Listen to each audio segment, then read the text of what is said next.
Okay, guys, we're going to start off with dropping homework today. Did everybody get a chance to get out and shoot last week? Yes. Yep, perfect. So I'm just going to go through, I'll do this for the first couple of weeks. I just want to go through the steps that you need to go through in order to give me what I need you to give me today. So all I'm really looking for today is an exported catalog of the images that you shot for your assignment. I'm not going to actually ask for the real files, but we'll go through that in just a second as far as that whole part goes. So let me ask you this. How many people in this room, because you all seemed last week when I talked to you, everybody seemed pretty comfortable with Lightroom, right? Are you comfortable with rating and keywording? Is anybody not? Should we go over that? Does anybody? No. That part's fine. That part's fine. So do me a favor. Get your catalogs open up into Lightroom so that you can sort of like follow along with me. I've got mine open right here.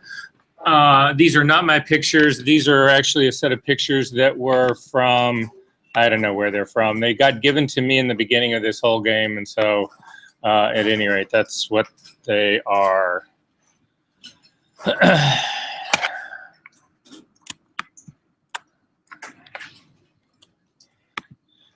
So I'm going to sort of wait for everybody to get up. You should be in the library module of Lightroom. And again, if you don't know where you're at, look at my screen up here. I tell everybody this in the beginnings of my class. It is a colossal waste of time for me to constantly be asking you guys, is everybody okay? Is this working for everybody? That kind of thing, right? So I don't do that. However, if you get lost, immediately, do not wait. Immediately just scream out, hey, Versa, wait a second, no, this is not working for me. Let me come over and help you guys fix that out at the minute it begins to happen, because otherwise it snowballs and then we're 15 steps into the whole process, and it's going to take a whole lot more to unring that bell. So if you get lost, or if something's not working for you, or it doesn't seem to be happening the way for you that it's happening for me, simply sing out and we'll be good to go about that. So you should have a series of images that are open in your library. I'm in what they call the grid view right now. Part of that is controlled by these two little, here, I'll show you on my screen. I am recording this, so you will be able to see this. This is a video you will actually be able to see. Did anybody try to see any of the videos from last week?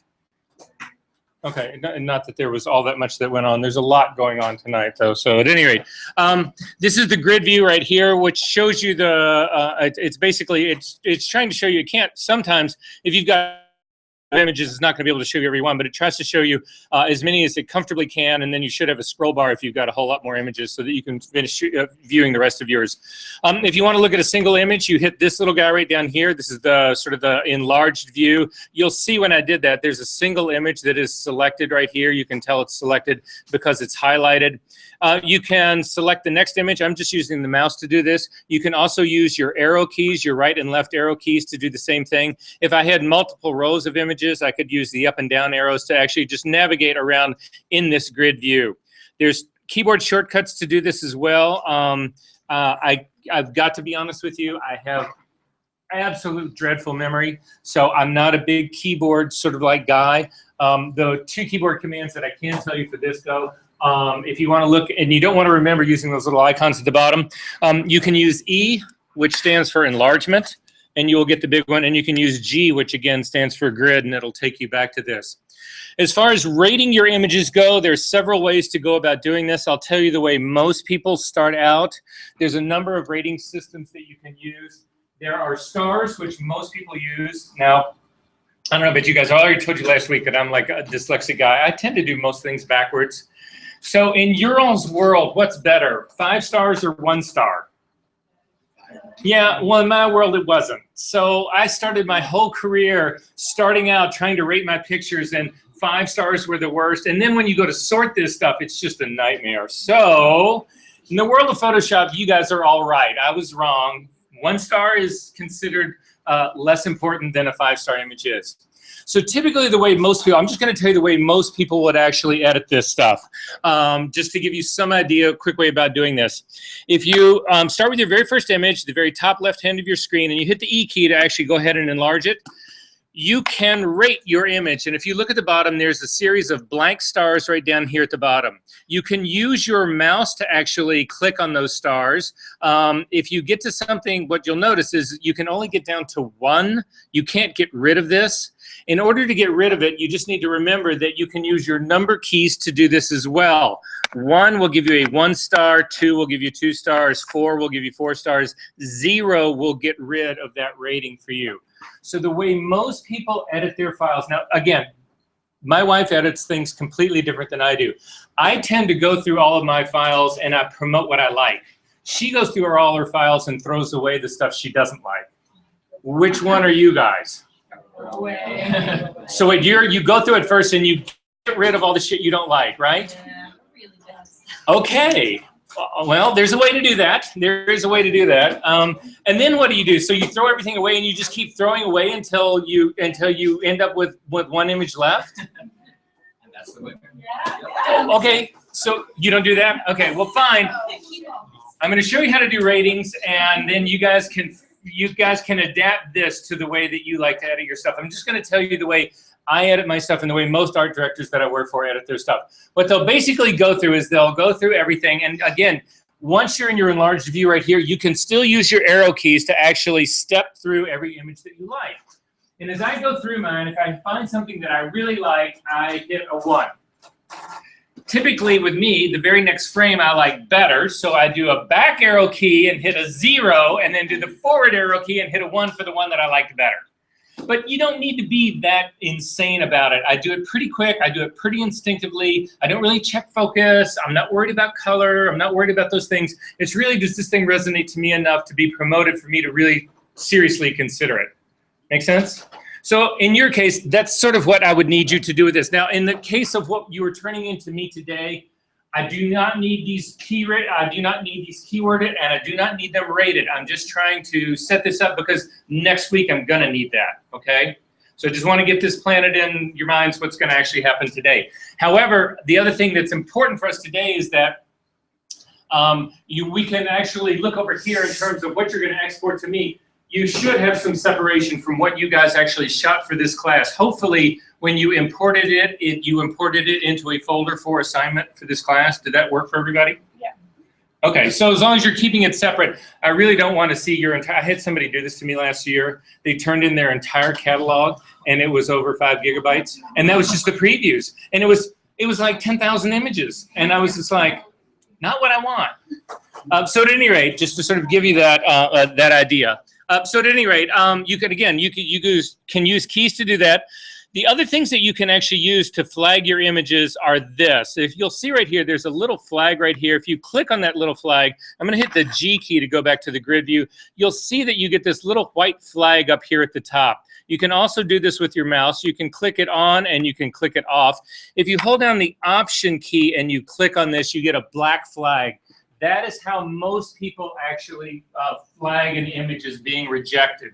So for those of you who want to operate that way first, you would simply go through and you would do this negative flag on all of them. If you're in the enlargement view, this guy right here, you'll actually see both flags right down here. This is the black flag. And again, you could use the positive flag to be your rejection. You just need to remember that that's actually what you're doing. Does this sort of make sense where we're going with all of this?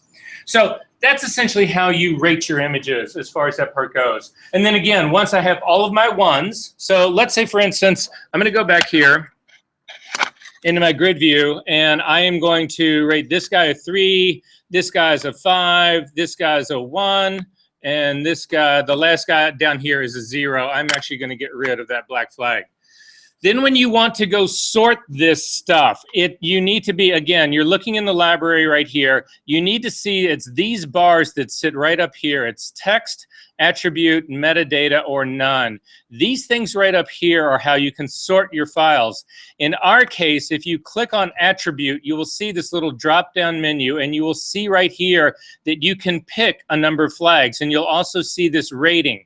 You can set this rating, the little drop-down guy here, to the default is greater than or equal to. So if it's set by default and I click on a 3, you will see that only the 2 files that had a 3-star or better rating show up on my screen right now. Now, the others haven't been thrown away. They just didn't meet this criteria. So if I go to a 5-star rating here, if I click on the 5-star rating, you'll see that I only end up with a single image left. So you go through all of your images to begin with, you tag them all as ones, or that's how I would do it. You guys can obviously adapt this to your own working method. You tag them as ones, and then you would then sort this so that you can see all of your ones, and you go through them again, and you promote the ones that you really love to choose. And then you go through again and promote the 3s and so on, whatever. Rarely ever do I get beyond going through my files more than 3 times. I just don't care that much. No, no, I do care. But anyway, you can also flag ratings with color. So you can click on this. Well, actually, this is actually in the rating now. So I just said, I want all my 5-star images that have red color added to them. Well, I don't have any of those, so you'll see I end up with no images at all. If you've done all this rating system and you want to get rid of it, you go to this little drop-down menu right here. And in this little drop-down menu, you come down to...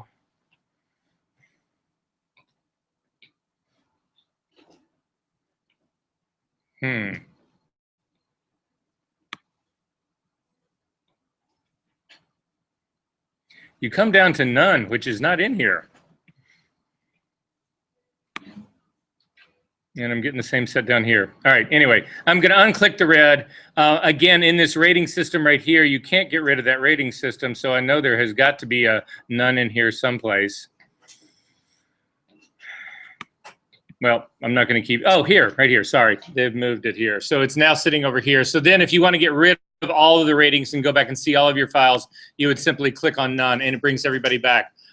Once we actually add keywords to this and other sort of metadata to this, you can actually search by these other things as well. So for instance, if you click on metadata, this thing will open up and you can actually sort by, in this case right here, it's things that they already know about this camera. This camera that shot these pictures was this Nikon D80, whatever. You can sort by metadata. So let's say you have 2 different lenses that you always use and you only want to look at your telephoto lens stuff.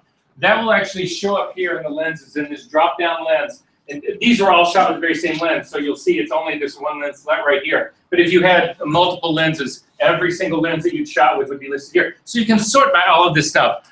But really, the ratings, I think, are the most important. And the second most important would be this, the text stuff right here. Now, we don't have any text in this yet. Text is actually going to be this keywording area that sits over here. So in our case, I'm going to select the very first image right here. I'm going to hit the E key because I don't even know what this stuff is. What the hell is that? Would you call that a pile of rocks on concrete? Yeah, or cement. If you're where I'm from in the South, you call that cement.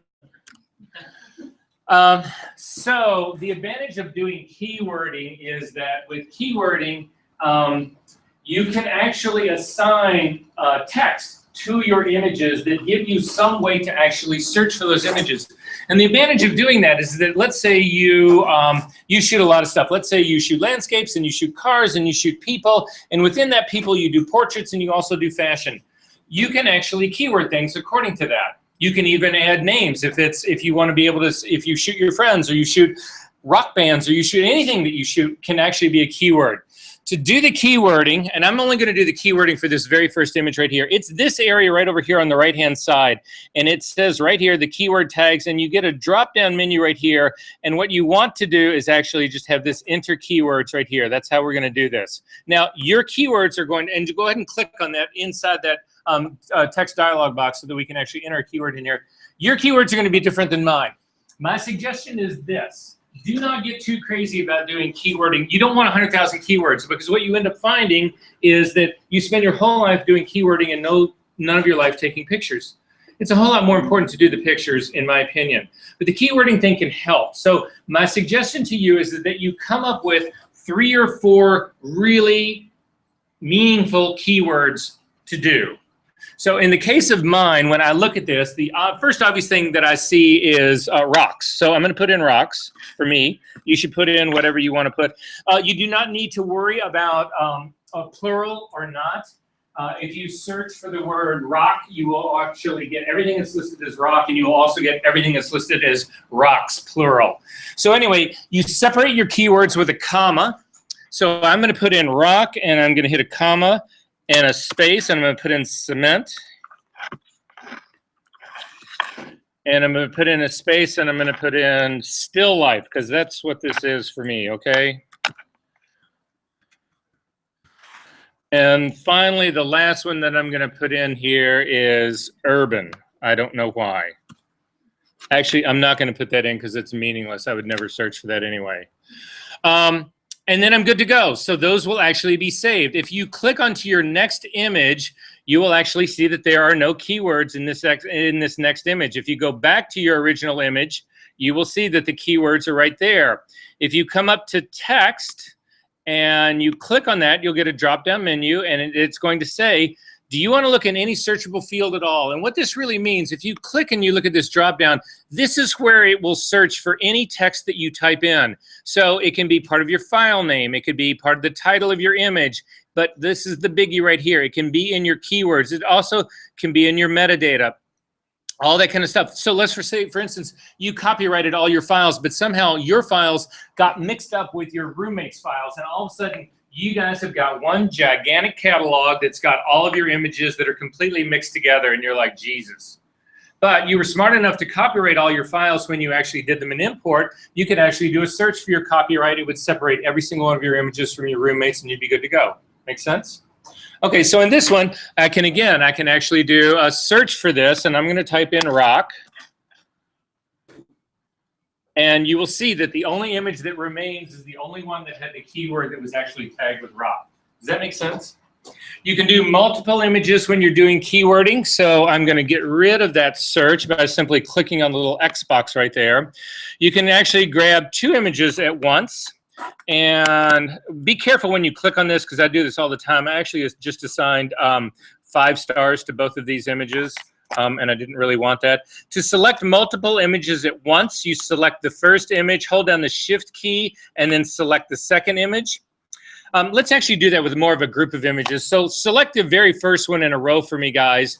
And then you'll see, if you go to the end of your row or go in like 4 or 5 images and hold down the Shift key and click, you'll see that it selects not only the first one, it selects the last one, and it selects everybody in between.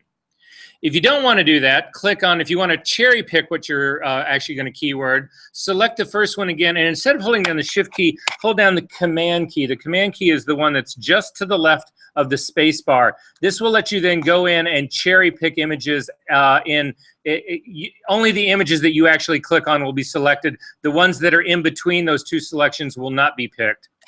If you click on the very first one again and then hold down the Shift key and click and select the entire row, holding down the Command key again will allow you to unselect in a discontinuous order. Does that sort of make sense? So that's basically rating and keywording as far as that goes. Are there questions about this? So for next week, what I need you to do, I think the way the assignment reads is that you need to somehow flag your top 20 images, and that's what you're going to turn into me. But in terms of what you guys are going to turn into me today, it's a whole lot simpler. It's just your catalog. So what I want you to do is over here in the folder selection, you should have the folder that you imported all of your shoot for this assignment in. And hopefully it's in a folder that's actually got the assignment on it. So in my case, I'm going to select all of these guys right here. I'm going to say, this is what I actually want to do. The first thing I want you to do, though, is build a collection out of this. In order to build a collection, you look over here on this side, on the left side of your screen, and you'll see under folders at the bottom, there's this thing called collections, and it's this guy right down here. If you click on there's a number of ways of doing this, but the way I always do it is, it's just the most obvious way for me to do it, is I click on this little plus guy that's right here next to collections. Now, what collections are, and this is really important because this is very different than folders. Collections are simply temporary references to your files. So you can build multiple collections. You can have one file that's in 15 different collections. So for instance, I could build a collection that was rock photographs that I love. And I could just keep adding because I shoot a lot of rocks. That's what I'm into. What are you into? How do you make money? I shoot rocks. Okay. Yeah, that fine art thing. Yeah? I have a question. Shoot. So for the assignment, like on the actual assignment, it Yes. says to narrow down your images. So Okay. what are we submitting to? The 20 images and it's narrowed down? Sure, or- whatever the assignment says. Wait. Because like on the Moodle thing, it was like, oh, narrow down your images to 20. So I did that. Okay, And so- fine. That's the one you're gonna turn in. I love that. So if you guys all narrowed it down as well, great. What I really want to see is that you guys are actually shooting. That's really, that's really all we're going through here. This assignment happens for 2 more weeks. We get to real prints that we actually critique at the end of this. We get down to your top 5. So if you've narrowed it down now, oh my God, what? What? No, just somebody said, oh my God? No. So what's due for today is just put everything we have in the catalog. Sure, put it in a collection. Okay, That's and what- do all that stuff you want us to do, keywords. You don't need to do that for this assignment, that'll be next week. Okay, clearly I should look at the assignment, right? Okay, hang on guys. Can you tell I take a certain looseness? Anyway, hold on. No, really, all right. Let's go to the Moodle site. Let's all go to the Moodle site, just because, you know, point of reference. All right.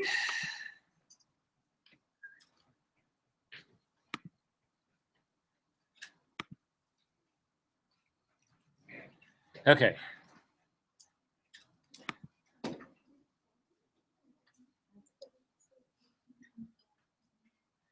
Okay, for assignment 1.1. Okay, it says, go for the 20-minute walk along with your camera, blah, blah, blah, blah. Draw a map. I told you guys didn't need to draw the map, but if you did, that's great. Go ahead and put it in. The same week, go back 2 or 3 different times. You'll probably want to make a whole bunch of exposures. We want you to narrow your selections down to 10 images that are in your comfort zone and 10 images that are not in your comfort zone. So that actually makes sense. I remember this now. I started shooting. I told you guys this, right? I actually made it back on time. Are you proud? Oh, yeah. Yeah, I started shooting at 7:30 this morning. I begged my entire crew, everybody. I'm like, I've got to get back to Chicago and teach. The future of photography is sitting in this room. And I owe it to you and the industry to actually be there.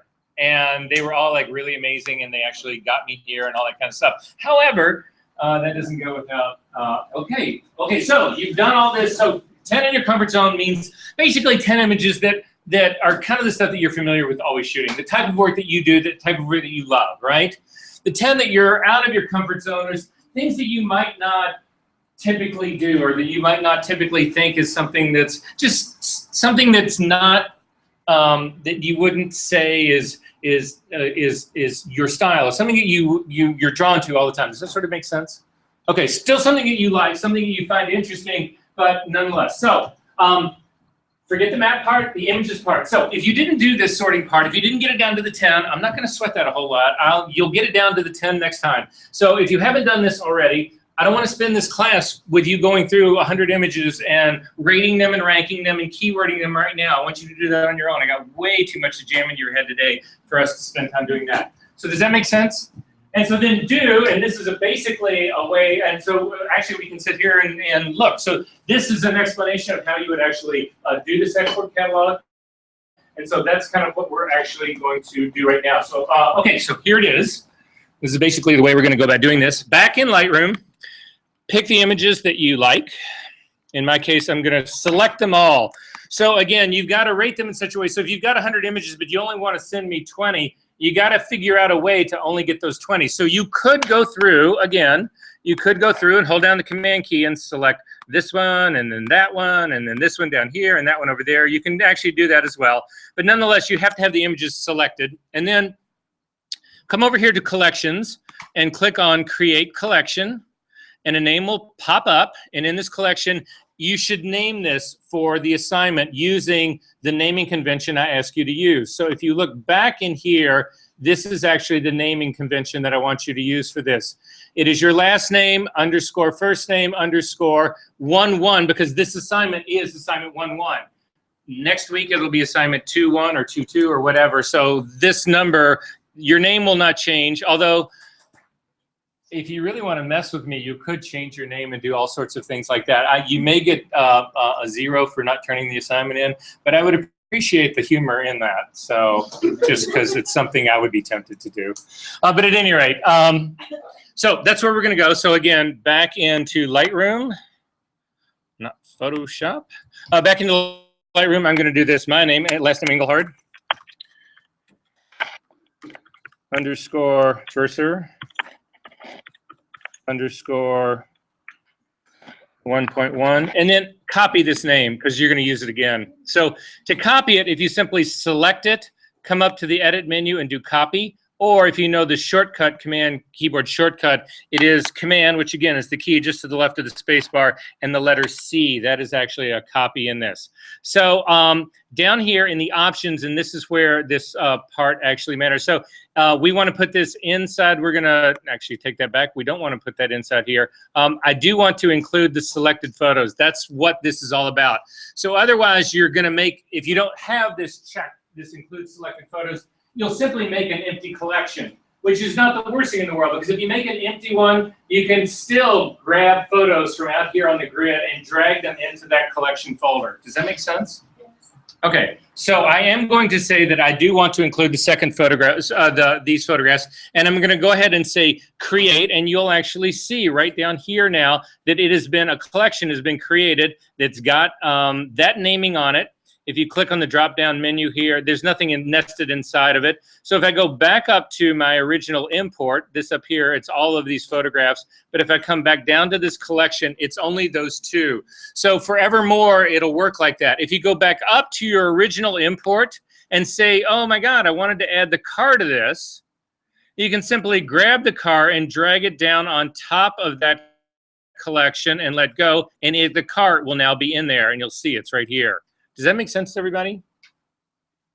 Okay, click on the selection to make it active. And again, you need to select all of these photographs to make them active.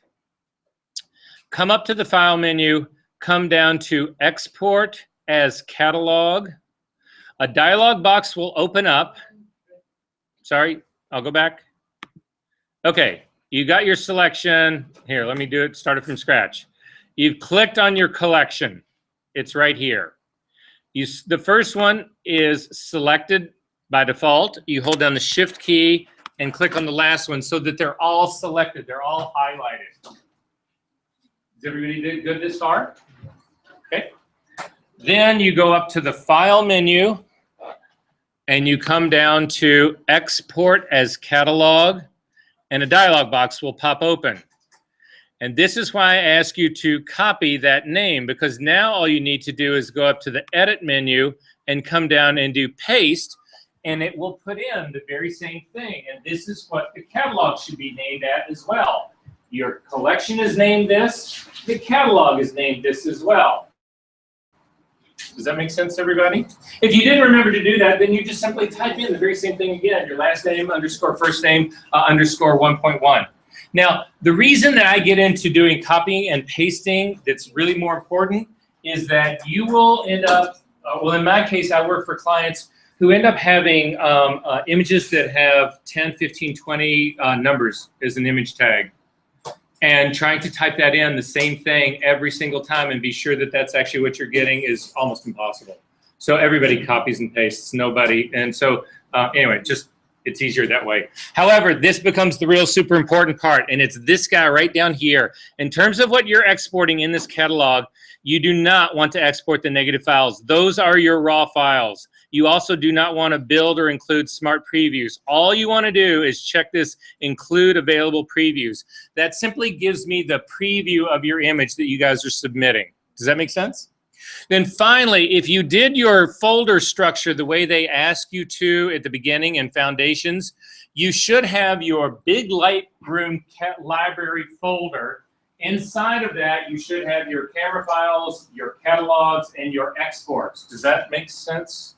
Do you guys have that? If you don't have that, it's a smart structure that you maybe should consider. There is a PDF that's on the very first week. Well, here, I'll show it to you. It's right here.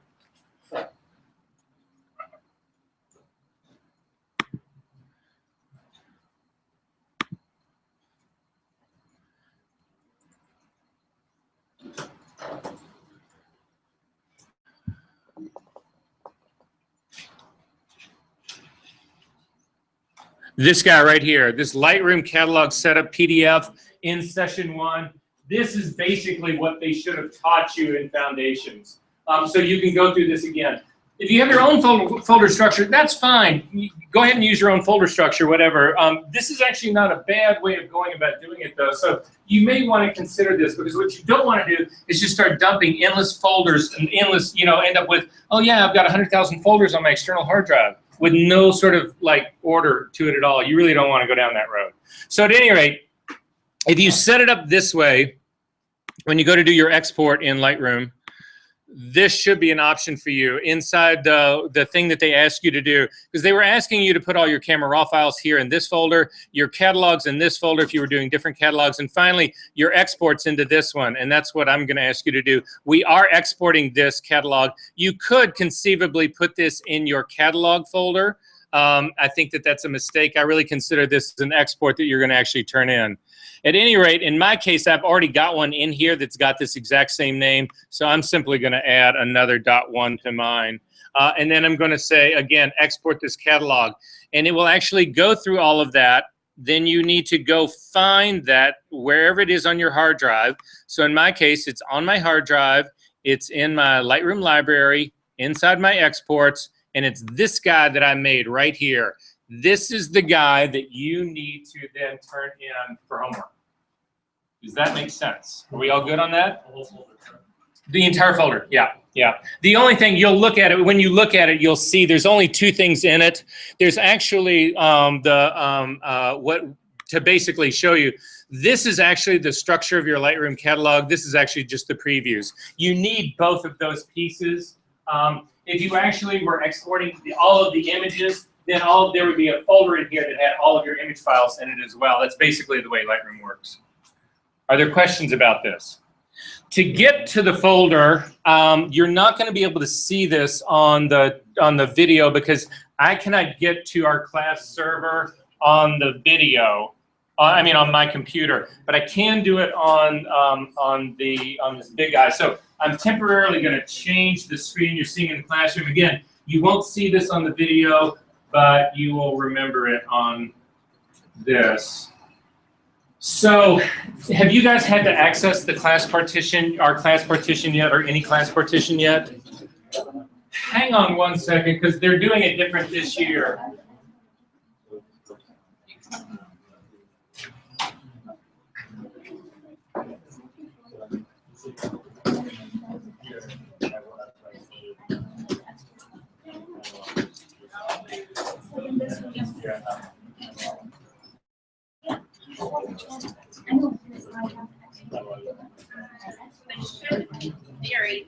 Guys, this is Chrissy. She's gonna,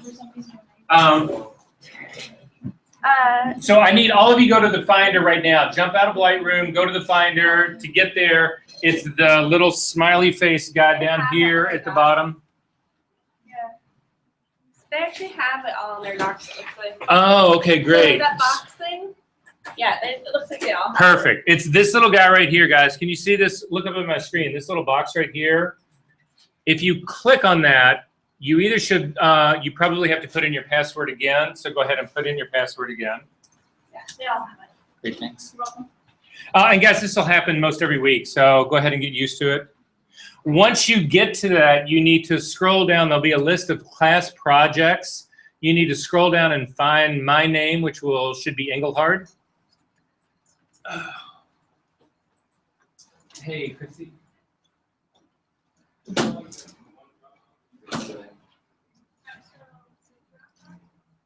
Oh, so you want it to be organized with No, I've got 2 classes and I don't want my retouching to drop into, so can I get a second box? I will email John. It doesn't have to happen tonight. This is the ongoing list.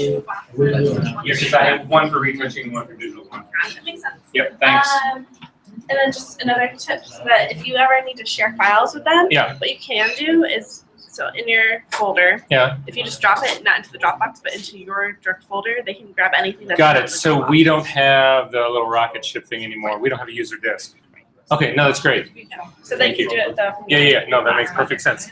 So Go to the Finder. The easiest thing that I do, guys, so a lot of times if you've already got Lightroom running, if you come into the Finder, it's this double smiley face thing right down here. If once you get to the Finder, if you come up to Finder to this drop-down menu and you come down and you say Hide Others, you don't get rid of Lightroom, you will just temporarily lose it, so it's not so confusing. You'll just see your desktop, because then what you need to do, again, is you need to actually find this guy and find my name in it here, which is Engelhard right here, and then find the Dropbox. You then need to drag that folder, the catalog that you just exported, into here. And if you don't see your name up there, it didn't happen.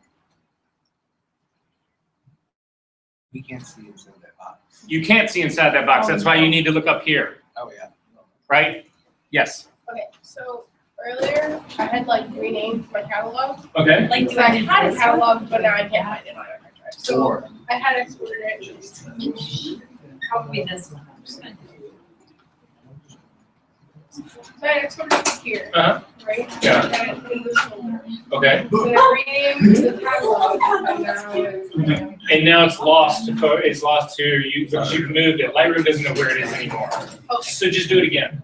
but no, it's not letting me export this, because it's like here, no good previews. It's like what? So when I export it, go back on it again. With naming convention. Uh-huh. Oh, it'll save it in nice.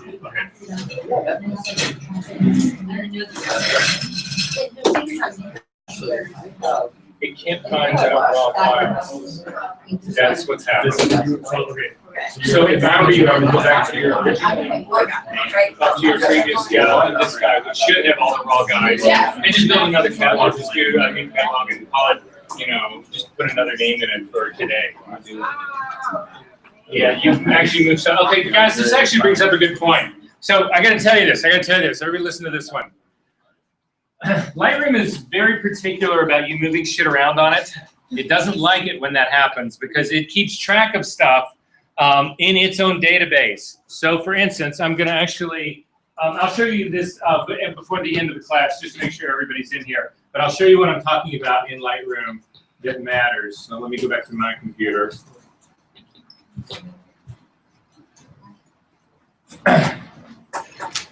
Okay, so right now I have got a catalog open that's this guy right here. It's called JVE, and this is actually the whole catalog part. And my everything that I've got going that I actually just opened up in Lightroom is right here. Lightroom itself understands where this all is, and you'll see if you look in your folder structure right here, this is on my external hard drive right here, and there's this file right here, and you'll see if you click on, you hover over it like this, it'll show you exactly where it is. So it's on my external hard drive, in my Lightroom library, in the camera files inside that Lightroom library. That's where everything is. And Lightroom expects it to be there. If I want to move those things around, I can actually do it inside of Lightroom. But if I do things outside of Lightroom, so for instance, if I come back into my Finder and I go into this catalog and I take this guy and I yank it and I put it someplace else like that, Lightroom doesn't know I did that. And it's now lost that connection. And it won't work. Does that make sense? So if this happens to you and all hell breaks loose, realize that inside of this, you can actually reopen. You would close up Lightroom and then you would relaunch it from here and it will rebuild everything for you. Does that make sense? But you really do not want to do that. Again, that's why they ask you to actually do this structure and then do not move stuff around, because if you move it around, it breaks all the links. And does that make sense to you guys? Anybody not really clear about that guy? All databases work this way. You'll see this happen in every single possible cataloging program that there is. Okay, so I am not going to do that, or I will break mine. Okay, are there any other questions about this? So that's basically turning in your homework. Okay, so I need everybody to stand up really quickly. We're going to do a little bit of color theory right now. Some of you are going to find this absolutely captivating and riveting. Others of you are going to go, oh my God, this is just... However, this is the whole foundation, the underpinning of what happens in Photoshop. And again, my contention is that if you understand a little bit of the color theory, well, I'm not going radically deep here, okay? But if you understand a little bit of it all, then what that will allow you to do in Photoshop is just so much further and so much more, okay? And that's kind of where we're moving into this class. Deal? Okay, everybody sit down and we'll have at it. I am going to get you doing a little bit in Photoshop while you're at this, so if you don't mind, please go ahead and start Photoshop up.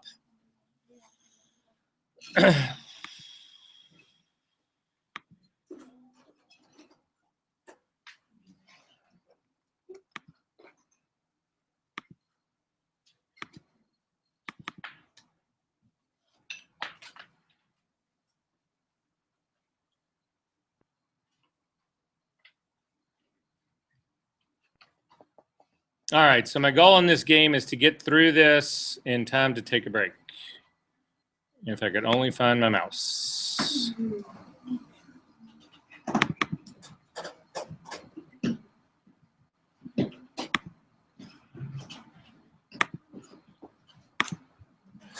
Okay, so we're going to start with RGB and CMYK. These are actually called tristimulus colors. Do not let that word freak you out. Can you send me a sign-in sheet, please? Guys, I do a sign-in sheet for every single class. Please make sure you're on it. Sometimes the folks here in the middle get skipped, or sometimes the folks on the edges get skipped. Please make sure that you actually do the sign-in sheet. We'll do it every single week. So, tristimulus. Don't be worried about this. Tristimulus is simply 3 stimulations. That's all it is. And so what we were talking about is red, green, and blue, and cyan, magenta, and yellow. We will talk about what K is later. Those are not alien terms to any of you people. All of you basically have some, you've heard of it before at least, right? So this is how it all started out. Interestingly enough, film is done this very same way. When they decided to design film back in the original days, they actually based it on human eyeballs. They based it on how human eyeballs work. And this actually ended up, these were some early color experiments that they did. And this whole color system that we call Photoshop, the thing that we call Photoshop, it works the same way your eyeballs actually work. So what they ended up doing was this. If you can sort of imagine the way this illustration is right now. There's a white screen right here with a big black shelf that's coming out of it. There is a viewer here, and there's a masking screen right here. This is a wall basically with a hole in it. I should change what's on this wall. I should change this whole illustration to be a whole lot more erotic, but nonetheless. So what they figured is this. What they realized is this. They could shine a solid pure color down here below the shelf, and then they could put 3 colored lights up here. They could put a red one, a green one, and a blue one, and they're all on rheostats. And what a rheostat is just like this guy. It's something that raises and lowers the power. And what they realized is that they could give a rheostat to control each of these things, and then with this guy playing around with it enough that he could actually come up with the proper amount of red, green, and blue light to emulate that purple light on the bottom. And this is what it looks like. This is what the experience would then look like. Does that sort of make sense what's going on here? The reason they picked red, green, and blue is they actually looked at the cells that are in human eyes, and there are cells in your human eyes that are sensitive to green only. There's ones that are sensitive to red only, and there's one sensitive to blue only. There's also a whole series in there that are sensitive to motion. Where do you guys see motion? Do you see that in the center of your eyes or on the edges? You see it on the edges, right? You always always things that are like, in your peripheral vision is when you see things that, you don't really know what it is, but something's moving out there, that kind of thing. Your eyes are basically designed to keep you alive. So your detail and color is in the middle, vision, motion is on the edges. All of this RGB stuff happens in the center of your eyes. These are actually called cones. Those are the cells in your eyes. The others are called rods. Not that you need to know that. But we start with the additive primaries, and they are red, green, and blue. These are the primaries that we work primarily in Photoshop. In that case, in this world, cyan, magenta, and yellow are considered the secondary. So what you'll see is this. If you take This is a pure red light. This is a pure blue light. This is a pure green light up here. If you mix green and blue together, you get cyan. If you mix blue and red together, you get magenta. If you mix red and green together, you actually get yellow. And if you mix all three of these together in an equal proportion at a maximum intensity, you get white. Does that make sense? You can actually do this. When I was in art school, I actually set up 3 projectors with a pure red filter, a pure green one, a pure blue one, and you overlap them, and it looks just like this. Does this make sense? Okay, so these are additive. So it's emissive. It is like a monitor. So for instance, this monitor right here,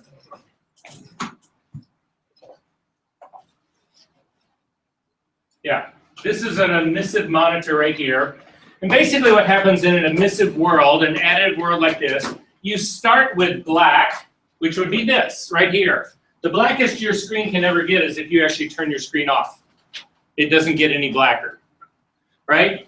Then you start adding energy to it. And as you start to add energy to it, it starts to get lighter and lighter and lighter and brighter and brighter and brighter and brighter. And you keep doing this till it gets actually as bright as it can go. In a theoretical world, this could get so bright it would actually blind you. But does that make sense what's going on here? It's an additive world. We start with black, we add energy, and ultimately get to white. That's the goal. And that's the span that we go. That is our grayscale and also our color range. Does that make sense? Okay, so it's an emissive thing. You start with black, which is no light at all. You add proportions of RGB to achieve any color. So different amounts. In this case, the cyan here is exactly the same amount of green and blue. They're exactly the same amount. However, I could add more green than blue, and I would end up with a different color. It wouldn't be a pure cyan. It would just be slightly different. It would be a greener cyan. Does that make sense? So you, again, like that initial illustration was, you use different proportions of red, green, and blue to actually make all the different colors. This is a critical one for you people with Photoshop. You don't take anything away from this first slide. This is the one that you should take away right here is this guy. If you have equal amounts of any RGB, you get a gray. Now, in this case right here, we've added equal amounts at maximum intensity. That is giving us that white color. But if we had equal amounts of this at a lesser intensity, it would be a gray. If it was a little less, it would be a light gray. If it was a lot less, it would be a medium gray. If it was all of these with absolutely no intensity at all, we would have black. Black is a gray, middle gray is a gray, light gray is a gray, kind of 3/4 gray is a gray, all those grays. But the trick here is this. A neutral gray has equal amounts of RGB. Okay. And white is exactly what I just said. It's equal amounts of RGB at the maximum intensity. How black is black? I've already showed you. This is how black is black. That's black. You just yank the monitor plug out. Works every time. And then you leave it out, and somebody will sit here for an hour in the next class and try to figure out why the fuck they can't log on. Because they're stupid. But you guys decided to do this class with me on a Wednesday night, and it's hot in here, isn't it? It's always hot. Next week, we're going to meet in a shower someplace. Bring your swimwear. We'll try to stay as cool as we can. No, next week, it's going to be a foot of snow on the ground and like an ice box in here. But anyway, there's no... even when it snows, it's always hot. Okay. When this was the lab, it was always just hot. Yeah, okay. Well, at any rate, okay, sorry. Okay. It is the only tricky slide I have in here, I promise. So, subtractive primaries. Again, the opposite of additive primaries. CMY is essentially the negative, the opposite of RGB. This is theoretical. It doesn't actually hold perfectly true, and I'm going to show you why in just a second. In CMYK, what you end up with, the primaries in CMYK are cyan, magenta, and yellow. So again, we've got magenta up here, we've got yellow here, and cyan. When you mix almost equal parts of cyan and yellow together, you get green. When you mix almost equal parts of cyan together with magenta, you get blue.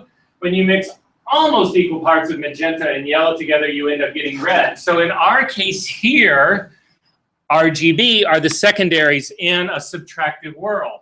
And if you, in theory, if all of this actually worked theoretically like it's set up, the three of these together at the maximum densities of ink, because that's basically what this is, would give you black. So what we're really talking about here is a situation where you start with white. You start with this. And then you put ink on this to subtract the light that's bouncing off of this thing. Does that make sense? Why do you guys see this thing as white? What's really going on in relative to light? What's really happening? It's reflecting all the light. Exactly. There's light that's hitting this, it's bouncing off and it's hitting your eyeballs, and you see this thing as white. If I, on the other hand, had this guy right here, if we were going to call this, I won't even call this black, I will call this a really dark gray. What's happening here is that the material, the dyes, whatever's in here, is actually absorbing some of that light. It's still reflecting some light to you, but this guy's reflecting a whole lot more than this guy, and that's why you see this is darker and this is lighter. Does that make sense? The same thing happens with color. What ends up happening is, if you have actually got, see the emergency poster on the wall? This guy right here. Why do you see this as red? What's really going on? There's an ink in here that absorbs, again, we're seeing red here. It absorbs all of the colors. It absorbs yellow, it absorbs green, cyan, blue, magenta. It absorbs all of those. The one thing it doesn't absorb is red. It bounces that back to you. It reflects red back to you, and that's why you see it as red. And the same thing holds true of that red sign right there. But it also holds true of this, the blue on this little guy's uniform right here. The reason you see that as blue is that all of these colors, except for the blue, are being absorbed, and the blue is being kicked back to you, and you see blue. Does that make sense?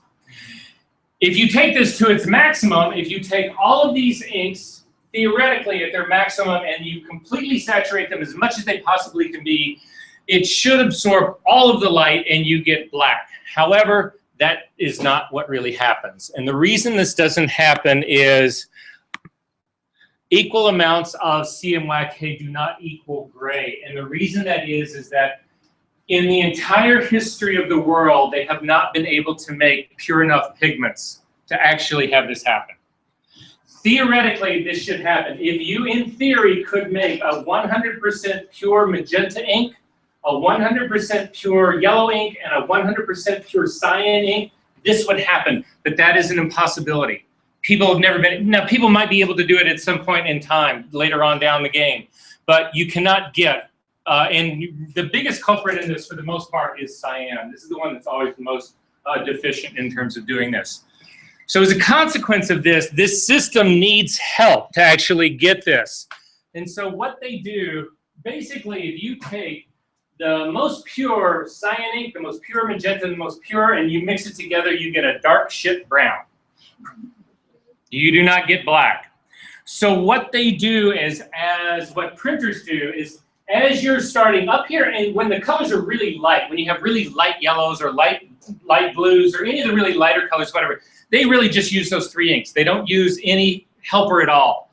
But as you start getting down into like middle gray and darker, they start adding black ink. What they'll do is they'll take equal parts of these three primaries out, and they start replacing it with black ink. And that's what K is.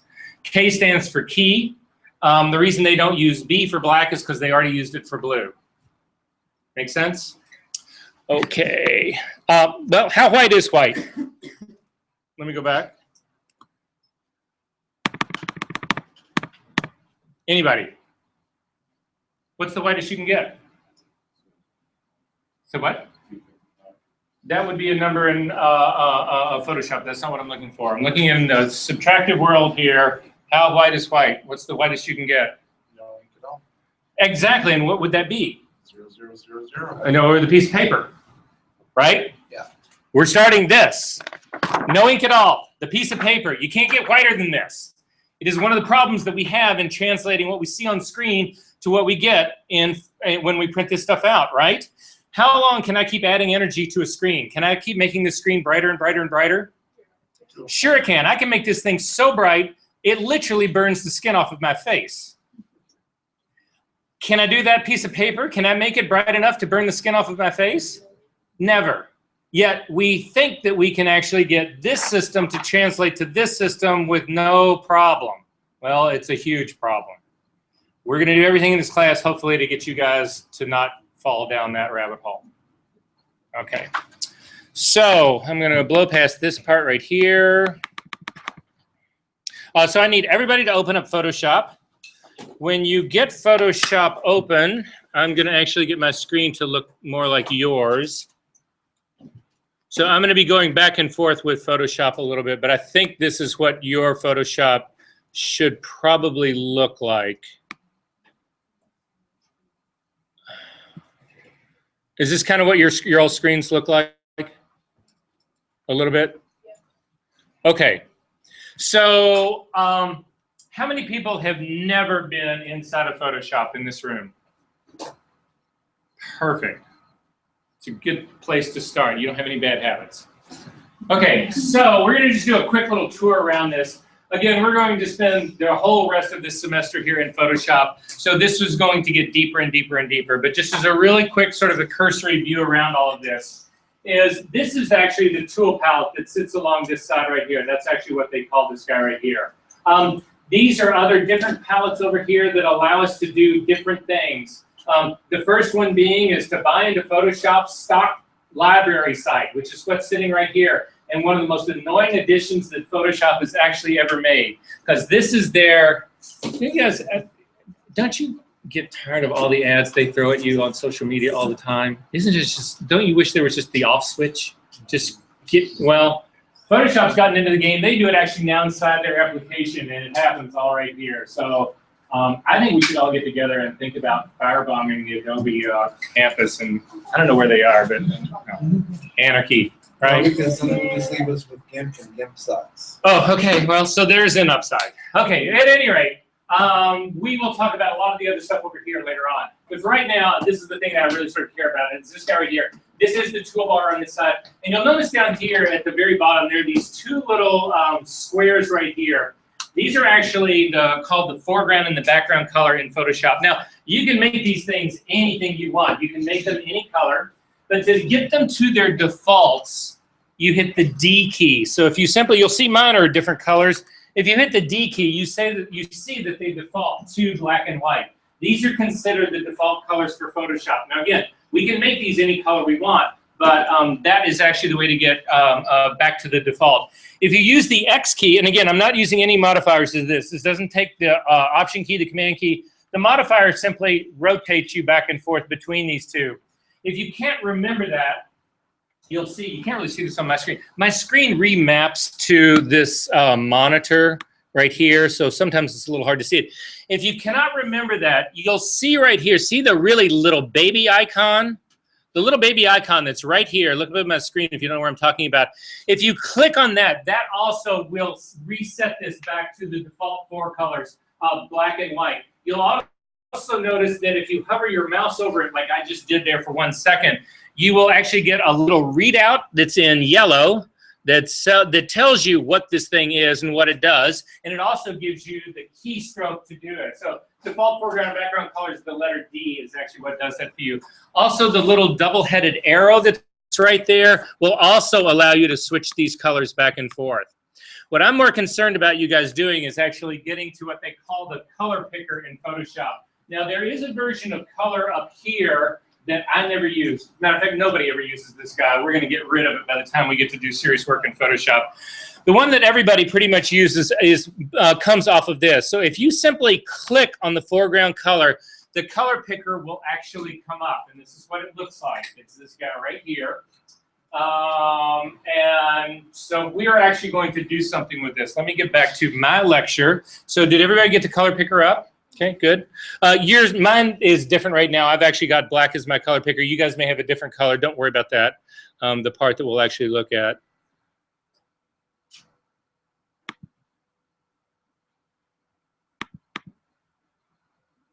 Yeah, okay. I'm actually just going to go through this part right here, and we'll talk about this.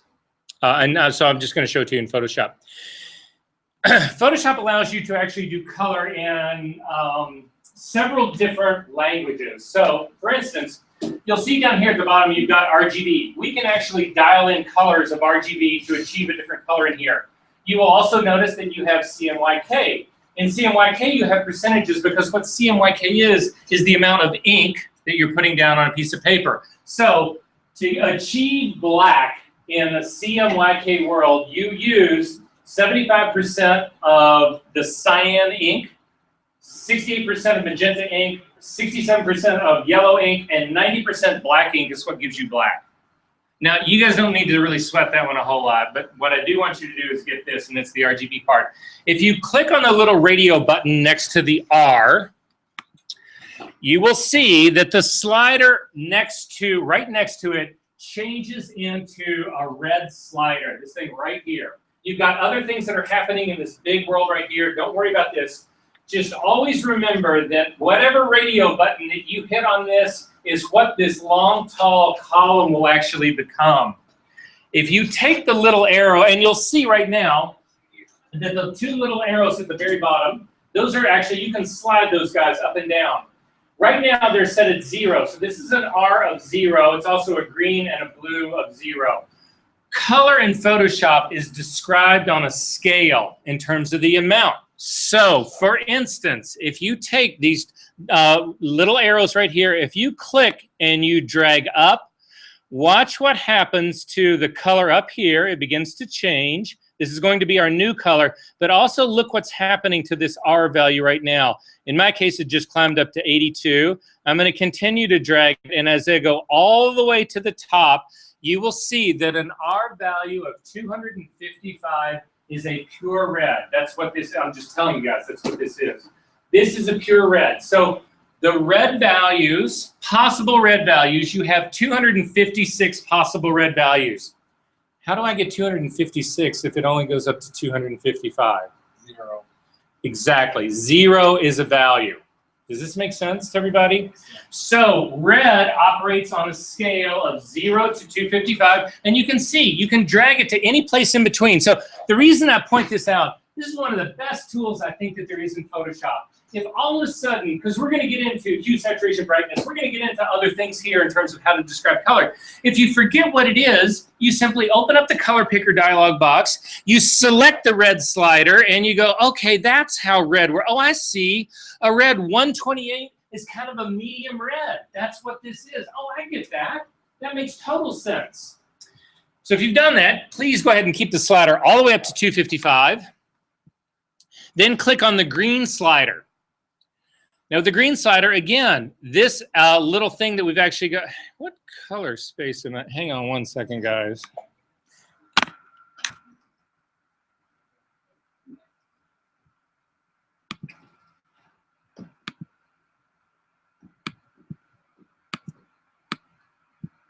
Okay, sorry about that. Okay, so now I'm clicking on the green slider. The green slider is still at 0. The blue slider is still at 0. And you can see right now that my color is red. Actually, let's do this first. Let's do this first. Sorry, guys. Go back to the red radio button. Click on the red radio button. Let me get rid of this guy. Click on the red radio button and slide it all the way back down to 0 again for me so that you go back to black. So again, red radio button is all the way back down again. Then click on the green button, and you'll see the very same thing happens. I start with black, and as I start to drag my green slider up, in the middle, I start to get into the middle of greens, whatever, and as I go all the way to the top, I get a pure green, and you'll see it's the very same scale, 0 to 255. If I drag this back down again and then click on the blue one, it's the very same thing. If I drag this up, that gives me my blue values. So what you end up having is, what do you want to bet this marker does not work? What you end up with in Photoshop world is you end up with 256 reds, 256 greens, and 256 blues. Depending on which of these numbers that you pick, you can make every single color in the rainbow. Does that make sense? So for instance, if we leave the blue cranked all the way up, so go ahead and crank the blue all the way up to 100, and then click on the green and drag it all the way up to, I'm not sorry, up 100%, drag it all the way up to 255. You will see now that we have got a green of 255 and a blue of 255. And the color that it is created for us is cyan. Remember, if you go back and look at our original thing back here,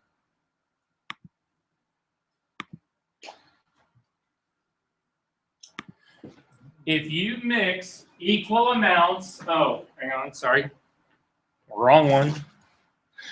If you mix equal amounts of green and blue, you get cyan. We're going to try another one. We're going to actually mix green and red in this, and we will get what color? If I mix equal amounts of green and red, what do I get? I'm going to get yellow, right? So let's actually make sure that that happens. So again, back in Photoshop, in the color picker, I'm going to drag my blue all the way back down to 0.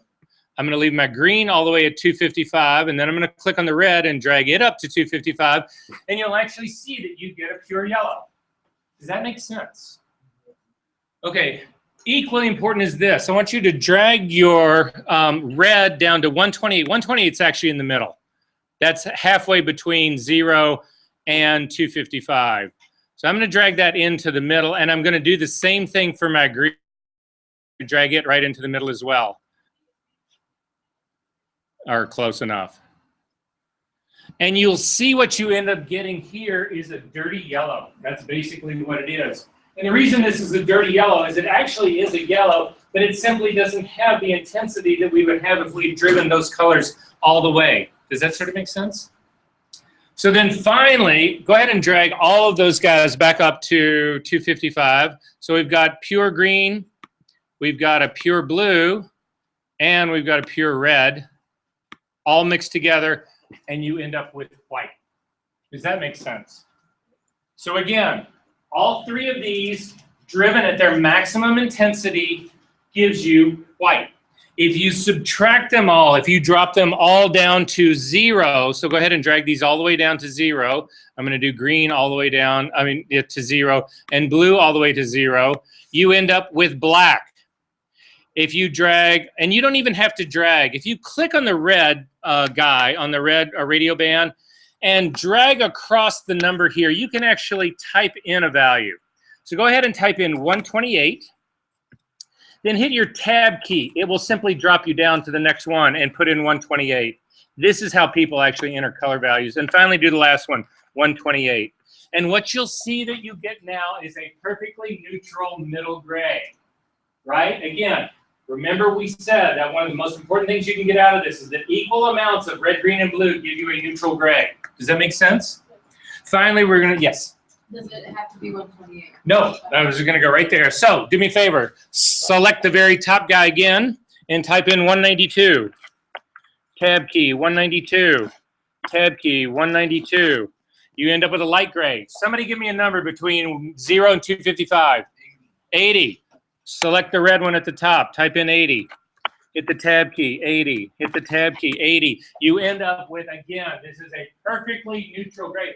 That's a great color that you pick because it's also it's almost exactly the color of the interface. But at any rate, does this make sense? What's going on here? This is a major one. This is a biggie, and part of the reason that this is a biggie is that color neutrality is achieved using exactly the same method. You remember I showed you guys last week that little grayscale card that I had? Remember this guy? This week I actually brought my, shit. Remember that little thing though that had all those little color patches on it? Okay, the way that works is that when you click on one of those little gray patches that's supposed to be gray, it averages all the numbers out so that all of the RGB values are equal. And that's how you get color balance. And it's all based on this principle right here. If the grays are neutral and you get you can actually, if they're meant to be neutral and you actually can neutralize them, you will get perfect color balance. Does that make sense? Are there questions about this? Okay. What you'll also notice is this, and we talked about this before. So right now I have got, and this is very easy to do, I've got a neutral gray here. But look at these CMYK values. What the fuck is that all about? Look at this. There's 65%, so there's a whole lot more cyan than there is. Magenta and yellow are about the same, is a whole lot more cyan, but they're also pathetically inefficient. You got to add all this black ink to it to make this thing look that gray. That's why people do not do color correction in CMYK. It is way too complicated. There's no, if I said to you, okay, give me a dark neutral gray in CMYK, you would look at me like I was from Mars. The greatest color scientists in the world spend decades, they're still working on trying to figure out these percentages. It's like a minefield in any rate. Okay, back to the lecture really quick. Hang in there, guys. It gets better. Swear to God. Okay, so we've gone through all of that part. Okay, so really quickly, what is tristimulus? So we've looked at this right now. All of the color spectrums can be described in the terms of 3-value or stimuli. In our case, your human eyes are tristimulus. In our case, we do our human eyes are RGB. That's how they work, right? However, it does not have to, you do not have to use primaries, these primaries, to describe color. You told me you were going to be late, didn't you? I know you did. Okay. You got here just in time, and this has all been recorded. Okay, it does not have to be primaries. And it actually can be plotted in 3 dimensions. This is a biggie. You got here just in time. So we are going to talk about color space. How many people in this room have heard the term color space? How many people in this room have any idea what the hell that means? Nobody does, right? You're going to know now. Okay. So remember, we were talking about, we've got our scale here for reds, and the scale in our reds goes from 0 to 255 for all our possible reds, right? And then 0 to 255 for all our possible greens, and 0 to 255 for all our possible blues, right? Everybody's good on that one, right? Is there anybody questioning that guy? Okay, pretty simple then. What I can do is, we're going to imagine this room. Now, this room is not square, so you need to imagine this room as a square. So you guys over there on this part, this third of the room, you just fell off the edge of the earth. You're not there anymore. And you guys over there aren't there. So just imagine this room as a square, kind of like this illustration right here. Does that sort of make sense? Okay, so we're going to start in this lower corner right down here. And in this lower corner, in the very bottom of that, is my 0, 0, 0. That's black. There's no red, there's no green, and there's no blue. As I go from that corner right down there, straight up, I'm not moving out in the room this way, I'm not moving over this way, I simply go straight up to the top like this are all my greens. So that's 0, 0, 0 down there. Up at the top here, I have 255 green, but I have 0 blue, 0 red. Does that make sense what's going on here? Okay, that's one plot. I'm going to slide that all the way back down, 0, 0, 0. Now I'm actually going to go along the floor. I'm not going up high at all. I'm not coming out of the room at all. I'm strictly staying all along the floor right here to the end of this wall right here. That's my values of red. Okay? So I start with 0 red down there, actually 0, 0, 0, everything. But as I go along the floor all the way here to the end of the room, I hit 255 red. But as long as I stay down on the floor, I have no green because green is going upwards, right? I have no green at all. And I got no blue because blue is going to be my axis that comes out in here into the rim out this way. Does this make sense? And then finally, I'm going to slide my red slider all the way back. And I'm going to then start again here to 0, 0, 0. And I'm going to again stay all along the floor, right along the floor like that, and come out to the edge of the room right here. And those are going to be my blue values. Does that make sense? So in that world, if I go to the opposite corner at the top over here, what do I have? Why? It's the opposite of what? Can you explain to me why this is the opposite of black? I've gone all the way up to the ceiling, right? So I have what value green? Right? I have gone all the way to this edge of the room, forward in this direction. What did that do to my blue? And then finally, I've gone all the way to this edge of the room over here, which is what's putting me up this corner. And what did that do to my red? Does that make sense to everybody? So what's right here in the very middle of this space, in the very center of the room? Halfway up, halfway that way, and halfway this way. Perfectly neutral gray. This would be my 128, 128, 128. Does that make sense? And the reason this is valuable to us is that you realize now that you can describe color as a space, and therefore color has location. And why this is important to us is that when you talk about trying to describe color to somebody, how do you describe it to them? So somebody tell me, what's the color of the, what's this color right here? It's red, but it's got a lot of yellow in it. That's not a pure red, so it's kind of a reddish yellow, whatever. What the fuck does that mean? Oh, I know. I've got an art director on the phone in Japan who's saying, yeah, this is the color. That background I want, kind of a reddish yellow. That's like saying to you, I want you to make it contemporary. Right? Has anybody ever said that to you? You're like, what do you want? What kind of photo do you want? Oh, I want modern. I just want to take a gun out and shoot them. What the fuck does modern mean? Show me. Give me something that I can really, right? So in this system, what they do, what allows to happen here is that you dispense with trying to describe color in those vague terms, and you describe color by location. And it goes back to exactly what we were talking about in this Photoshop language, and you'll see what I mean right now. So there's a unique point for every single color. CMYK is involved in all this space, because remember, all the RGB colors combined in different combinations are what are giving us our CMYK colors as well. So in this case, we have got this color right here, and you can see what's going on. Remember, the red axis is going in this direction. Well, on our scale from 0 to 255, this hasn't come that far. It's come about 1/5 of the way, which is roughly a 51. In the case of our green, the green again is going from the floor up. And in our case, it's a little bit beyond the midpoint here in terms of this distance up here. So it's between, again, our 0 and 255. It's a green value of 153. And then finally the blue value. And again, the blue value is from here coming out. It's not a pure blue, but it's really getting close to this edge, which would be a pure blue. So it's getting a 204. Does that make sense what these numbers mean now? So from this point on, color for you guys becomes these series of RGB numbers. And we deal with this, you will deal with this for the rest of your career in photography. Does that make sense? Are there questions about this? Okay, we're gonna get through a little bit more of this and then we've gotta take a break because it's like everybody in here is gonna have a heat stroke. Okay, I need everybody, this may be a little hard to find on your computers, but work with me here if you can. Go back into the Finder. Can you guys find the application folder in your Finder? Okay, go into the application folder.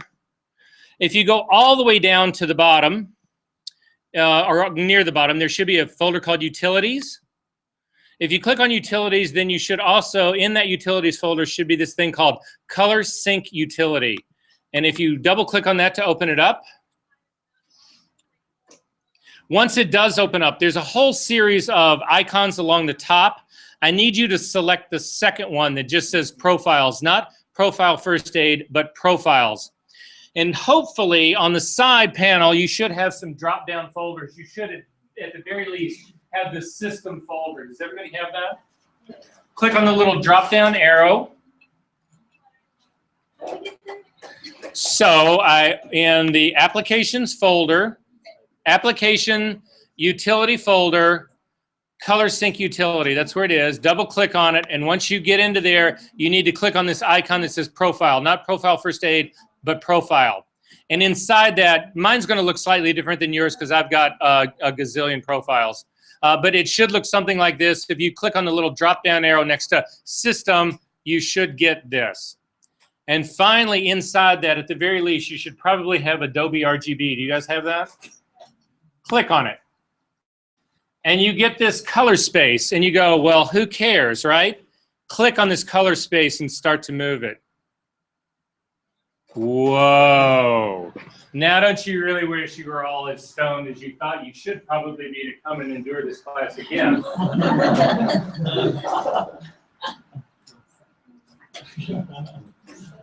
You know, you put on the right music and you can do this shit for hours. It's just like, wow, God, that is so cool.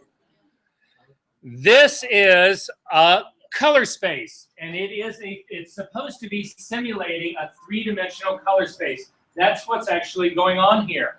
Now, in this color space, it's a little bit different than the one that we looked at. In this color space, and I'm actually going to go back to our lecture really quick. You guys can play with this for just a little bit, just because it's fun. But again, this is dealing with this whole notion of space in color. So we need to talk about a few things before we actually get to this. How many people in this room can tell me what hue is? We're going to talk about hue, saturation, and brightness, or hue, saturation, and lightness. HSB, HSL, any of those. How many people in this room have never heard of HSL? Okay, hue. We all know kind of what hue is, right? But what really is it? Okay, if you look at these 7 patches right here, they have exactly the same saturation and they have the exact same brightness. The only thing that is different in this is the hue. The saturation and brightness in these guys are identical. The hue is different. Hue is the property of what a pure color is that distinguishes it from other pure colors. When we say the term red or blue or green, those are hues. That is what we are actually talking about. And it's this guy right here. It's not light green, not light, whatever. It's those qualities of it, the purity of that color. That's what we're really talking about here. It's the property that gives it its principal name. So again, you know instinctively that a red is different than a yellow, that kind of stuff, whatever. It's your awareness of hue that is actually making that distinction in your own mind. And we don't need to worry about this part about wavelength. So what is saturation? Exactly right. Saturation has to do with the purity of the color. And we're going to look at a color wheel in just a minute, but it is what you'll see, and again, this is sort of a circular conversation, so I apologize for that, but hopefully once we get through this and look at the color wheel, then this part will actually make sense. But colors there's a thing called complementary colors. You can take a pure color, and you can take essentially what its opposite is, the opposite of that color. And the opposite of that color, if you mix equal parts of those two together, you end up with a neutral gray. So again, we'll look at the color wheel in a second, and you'll actually see that how this whole thing happens. But for instance, the exact opposite of red is cyan. So if you add 50% cyan with 50% red, you end up with a neutral color. That is a lack of purity. A pure color would be a red that had absolutely no cyan in it at all. So in this case, in the patches that you're looking at right here, the hue is exactly the same. The hue does not change. The brightness does not change. The only thing that here is changing is saturation. So you can see on this right side over here, it's a deeply rich color. And as we start moving in this direction over here, we're starting to add the complement of that. This is supposed to actually look like a more neutral. Well, it is getting more neutralized out. It's got less of that color, that quality to it. That's actually what saturation is. So again, don't worry about Munsell right now. We'll talk about him later. But it's the degree to which a color appears to be pure. On one extreme, you've got the pure color. On the other extreme, you've got a completely neutral gray. And then finally, brightness. Brightness is the last guy, and in many ways, this is the most difficult one for a lot of people to grasp as far as this part goes. In this part, what is going on here is that in this case, every single one of these patches is exactly the same hue. The hue is no different. They all have exactly the same saturation. The saturation is no different. The only thing that's changing here is the brightness. And in this case, the brightness here, it's the property by which the color appears to contain more or less light. Does that make sense? Okay, so for instance, if you've got a pure red, and you start adding lightness to it, you start making it lighter and lighter and lighter, it starts to get pink. And then it gets to be lighter pink and lighter pink and lighter pink, and finally it goes to white. You can go the other direction too. You can take that same red and you can start adding black to it. And it'll start getting to be a magenta, and then to a deeper wine, and to even deeper color still, and finally to black. So that's what brightness is all about. Does that sort of make sense? So one extreme we have black, the other we actually have white, and in between you've got those. So here's the color wheel that we were actually talking about. And in this color wheel, I'm going to get through just this part, guys, and then we'll take a break, I promise. In the color wheel, how many of you guys ever made one of these in art class in 7th grade? All of us did, right? Or the 4th grade, or yeah, whenever you did it, right? What's going on here, though, is you can see, and this was actually the thing that you saw there that was Munsell. Munsell was really the first guy to turn this thing into a wheel. How many people in here have ever shot or ever had a prism that that broke the light up into the rainbow colors, right? And it ended up being a line, right? It's like it's a line, and we all learned RGB, right? The colors of the rainbow. And what you really see is it starts with red on one end and it ends up with violet on the other end, and you end up having all the ones in the middle. Munsell was the guy who took that thing and bent it into a circle and made the color wheel. So what we've got here on the color wheels, we've got red here, and then we move into magenta. And remember, equal amounts of red and blue make magenta, equal amounts of magenta and cyan make blue. I mean, that's how this whole thing works, right? These things, though, the way this is laid out is, again, this is the complementary color situation. Red is on this end. The complement of that is cyan. Yellow is here. The complement of this is blue. Green is here. The complement of this is magenta. In the middle right here is gray, because all of those complementary colors, as you start to blend them together, end up neutralizing the other colors out. Does this make sense? So what you've got in the very middle of the color wheel is totally neutral gray. Your most saturated pure color is where on this wheel?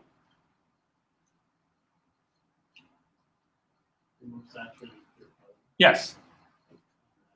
Exactly. You're starting here, no pure color at all. By the time you get out here to the very edge, this is a pure blue. That is not a pure blue. That's really not a pure blue. That's a gray. Does that make sense? But what's missing here?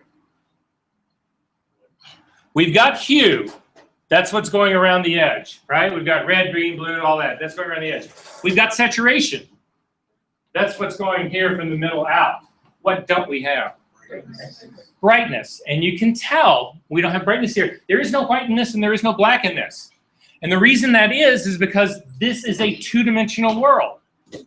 In our color system, the room, if we go back to the RGB model, color is three-dimensional.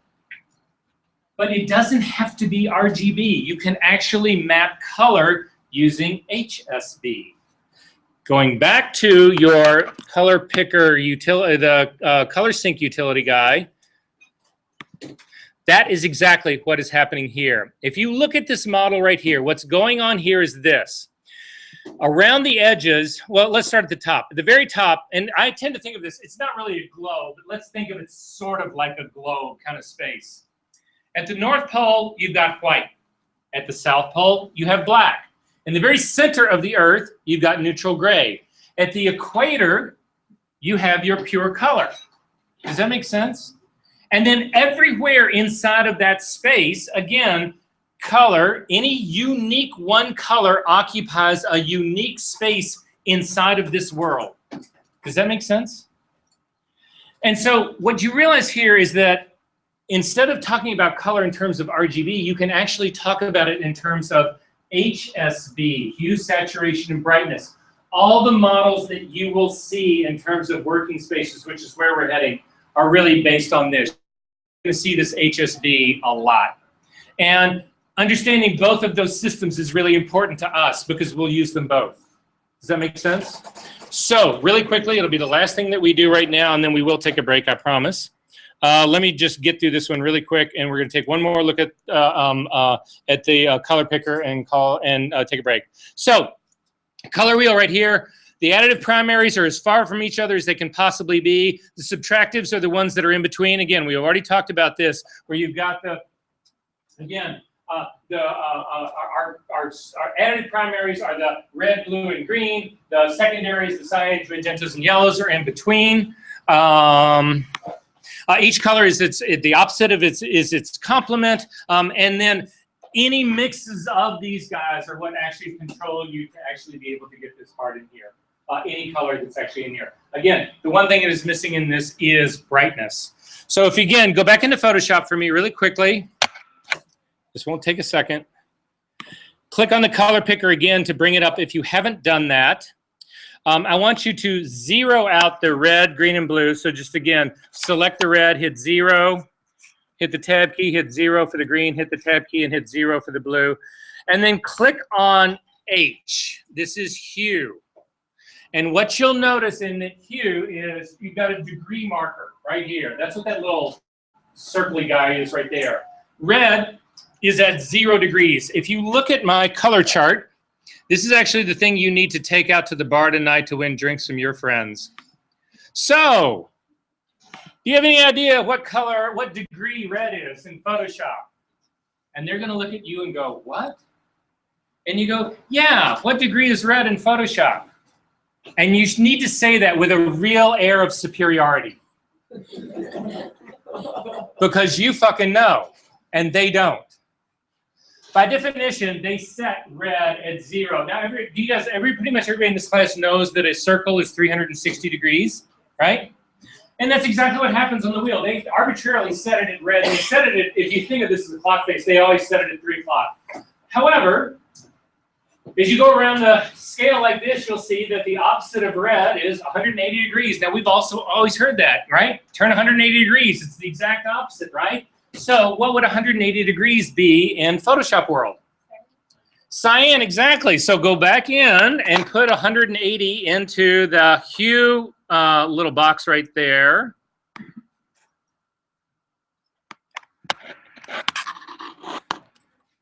And what do you get?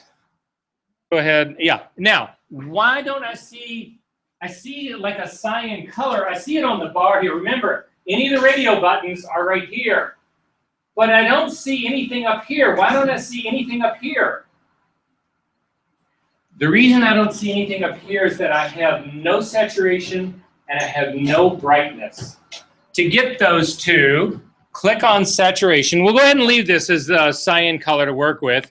Click on saturation, and you'll also notice, wow, it only goes from black to black. What's up with that? Well, again, it's because you have no brightness yet.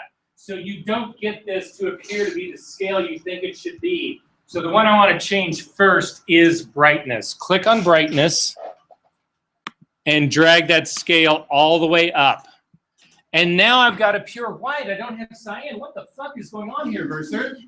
Why don't I have any cyan? I have no saturation. It is a completely neutralized out. So finally, click on saturation and drag it up, and you will see that you now have a pure cyan.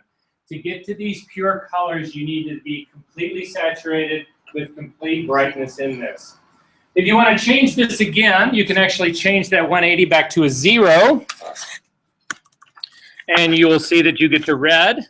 You can actually change that to 360, and you will also get a red. And the reason that is that it starts at 0 and goes around to 360. 360 and 0 occupy the exact same space. Finally, if you put in another color, let's say put in 120, and what you end up with is the pure green. And you can see this again on our little chart right here. You start at red, and as you move in this direction 120 degrees, that's exactly 1/3 of the space around 360, you get green. Does this make sense?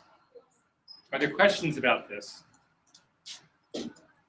Great. Let's do a quick 10-minute guy and come back. We don't have too much more of this, guys, and we're actually going to bring files into Photoshop today from Lightroom. We're actually got a lot of stuff to do we're going to work on. It'll be a good night, I hope. So do you figure it's cooler outside than it is in here? All right, while you guys are gone, I'm going to try and break one of those windows.